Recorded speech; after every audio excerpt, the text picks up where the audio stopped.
cette décision, c'est aussi rappeler que derrière l'homme politique, il y a un homme, tout simplement. Mais c'est pas derrière, c'est que ça. C'est que ça. Je n'ai qu'un être humain. Bon, je veux dire, voilà, si puissant que tu sois, tu es toujours assis sur ton cul. Hein, voilà. Eh ben oui. Alors, hier, j'ai expliqué ça aux camarades. Je vais vous expliquer ce qu'est la politique de l'offre. C'est un esquimau qui est à la maison, là-bas, en Laponie, au pôle Nord. Il a un peu froid. C'est normal, hein, il le dit. Et ça tape à la porte. Toc, toc, toc. Il ouvre la porte et il y a un gars qui lui dit, qui arrive, ah bonjour, bonjour, ah oui, je suis représentant de commerce. Alors l'esquimau lui dit, c'est formidable. J'ai un peu froid, vous n'avez pas un chauffage? Alors tu dis, ah non, pas du tout. Ah bon, alors qu'est-ce que vous vendez? Je viens vous offrir un frigo. Un frigo, dit l'esquimau? Mais j'en ai pas besoin. Comment ça, vous n'en avez pas besoin? Monsieur Hollande a dit, c'est l'offre qui crée la demande. Donc vous en avez besoin, puisque c'est ça que je vous propose. Alors vous pouvez continuer l'histoire. Voilà la politique de l'offre. C'est-à-dire, c'est absurde. Alors pour vous la continuer, hein, vous pouvez dire, oui, mais mon frigo coûte moins cher que celui du coréen. Mais je m'en fous, j'ai pas besoin de frigo. Ah oui, mais on peut continuer. Hein. Sur la valeur ajoutée, bon, le temps que je vous explique ça, on fait un autre meeting. Enfin bon, c'était un impôt sur la valeur ajoutée. Bon, ça, c'était bien aussi pour les petites entreprises, c'était mieux que la taxe sur le chiffre d'affaires. Le MEDEF leur fait les gros yeux, monsieur Gattaz, parce que lui c'est de père en fils, donc ils ont un entraînement pour les larmes et pour les gros yeux. Il leur fait les gros yeux, aussitôt, pfff, plus de Moscovici. Il renonce. Et l'autre lui dit, oui, mais c'est pas tout de renoncer, il va falloir faire l'impôt sur les sociétés. Bien sûr, monsieur, qu'est-ce qu'il y a de plus pour votre plaisir? Allez, on augmente l'impôt sur les sociétés, il passe de 30 à 38. Aussitôt, les mêmes, avec des larmes là, énormes. Ah, 38, on va mourir. Mais qui paye? Les petites entreprises. Et le système était destiné à aider les petites entreprises par rapport aux grandes. Ils y ont renoncé. Les autres leur ont dit quoi faire, ils le font et le MEDEF revient à la charge en les montrant du doigt. Que fait Moscovici? Il dit, eh ben j'attends la même loyauté que celle que moi j'ai eue. Ah bon? Tu étais loyal avec le monsieur et il n'est pas loyal avec toi. Qui est le con dans l'histoire? Vous savez, la paresse intellectuelle des journalistes est un phénomène de société extrêmement intéressant. Ils répètent tout le temps la même chose, c'est moins fatigant. Donc, capitaine de pénalo, vous êtes content, monsieur Mélenchon, on a dit capitaine de pénalo de capitaine, gna gna gna. Voilà, parce que comme ils ont à peu près une capacité intellectuelle pour certains qui est voisin du cerveau d'un poisson rouge, vous savez ce que c'est un poisson rouge? Le poisson rouge, il y a un rocher dans le bocal. Le poisson rouge, il va dire, oh le beau rocher. Il a oublié, oh le beau rocher, oh le beau rocher, oh le beau rocher. Ça s'appelle le syndrome du poisson rouge. Alors il y a beaucoup de gens qui sont très malheureux parce qu'ils sont maltraités socialement dans les médias et alors voilà, ça leur rabougrit la mémoire. Les pauvres. Ça me fait beaucoup de peine. Moi, je n'ai rien contre le fait que cet homme gagne 3 300 000. Véritablement, je n'ai rien contre. Et je vais vous dire pourquoi. Puisqu'au-dessus de 360 000, je prends tout. Par conséquent, il peut se mettre autant de zéro qu'il veut. Par ceux qui font du mésusage, eh bien c'est une façon de faire baisser le mésusage de l'eau. C'est-à-dire le gaspillage des ressources, des choses qu'on prend à la planète, mais qu'on n'est pas capable de lui rendre. La règle verte. Vous voyez? Voilà, ouais. C'est tout ce que t'as, toi t'as un pois chiche dans la tête, va-t'en.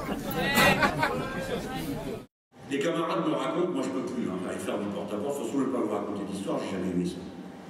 J'ai arrivé, toc toc toc, quand j'étais candidat au conseil général, toc toc toc. Boum, sur la porte, le chien. J'ai ouvert la porte, je suis mort. Bon. Alors, je crois que j'ai 5 minutes pour faire de vous. Je enfin un peu. Mais ça vous permet de savoir ce que c'est que la vie d'un militant au passage. Alors une dame me dit un jour, ah bah vous êtes là parce que c'est les élections? Oui. J'ai dit, sinon pourquoi je devrais vous voir, je ne vous connais pas. Alors elle fait comme vous, elle se marre. Bon, alors elle prend le papier, tout ça, on s'est un peu discuté, puis elle dit, bon ben j'espère qu'on vous verra après. Je dis, mais qui? Je dis, vous? Moi? Non. Vous ne me reverrez plus, moi je ne suis pas témoin de Jéhovah. C'est vous qui allez demander rendez-vous avec moi parce que je vais être élu.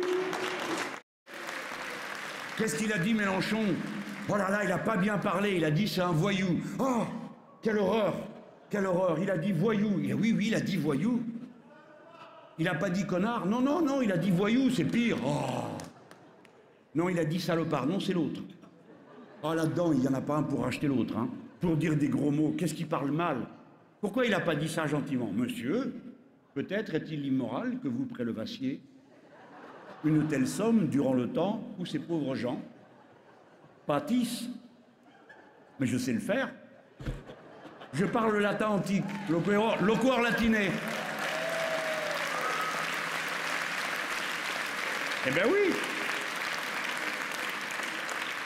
Comment se fait-il que l'on en vint à ce point, la bise étant venue, que 1000 manants que vous employiez jusqu'à cette heure, à présent n'ont plus de paye, durant le temps où vous comptez partir avec 21 millions.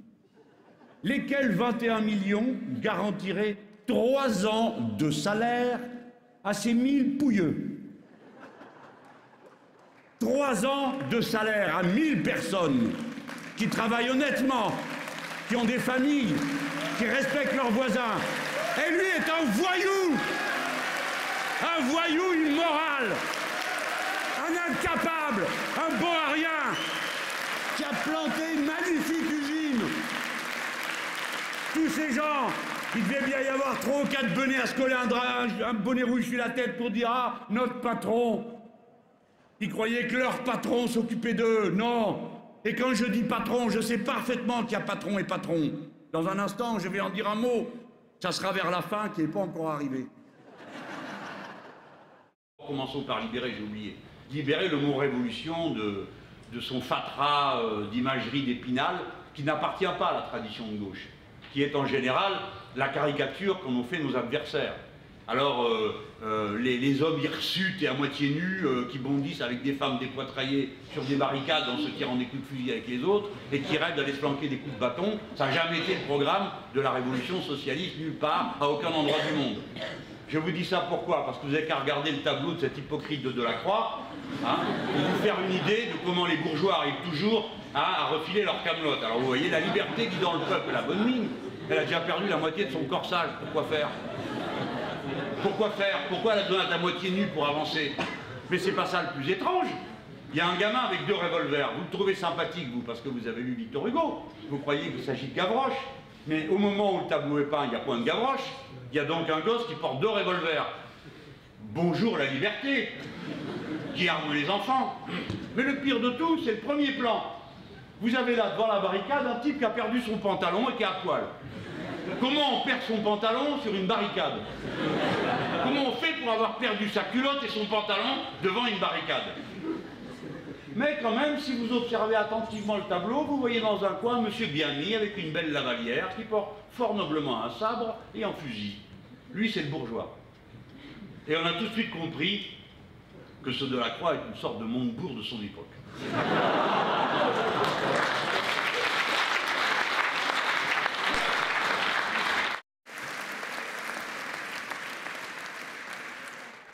Donc, 10 milliards de moins que vous allez devoir vous responsabiliser. Ça veut dire vous les payez vous-même. 7 milliards vont être pris en TVA. La TVA qu'on va payer à partir du 1er juin. Pas seulement, comme l'a dit le petit monsieur, oui, on passe de 19,6 à 20, j'assume, 0,4. Et d'ailleurs, c'est une baisse, parce que Sarkozy avait prévu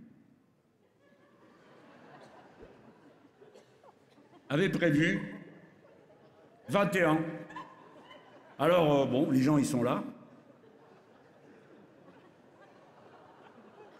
Ça passe de 19,6 à 20 et c'est une baisse. Ah, ça doit être les maths modernes. Jouissent de votre bon score, Vincent Mangin. Effectivement, et quand on regarde du côté de l'Élysée, c'est pas un score, c'est un sondage. Oui, absolument. Vous avez forcément remarqué que votre progression intéresse forcément le camp présidentiel. Cité par le Parisien, un ministre aurait déclaré « Mélenchon est notre meilleur allié contre Hollande. Il faut qu'il grappille le maximum de points. S'il monte encore, on lui fera une statue. » Oui, ça fait un compte plus.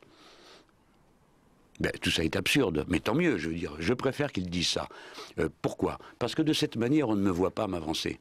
Hein, et à la sortie, je leur ferai les poches.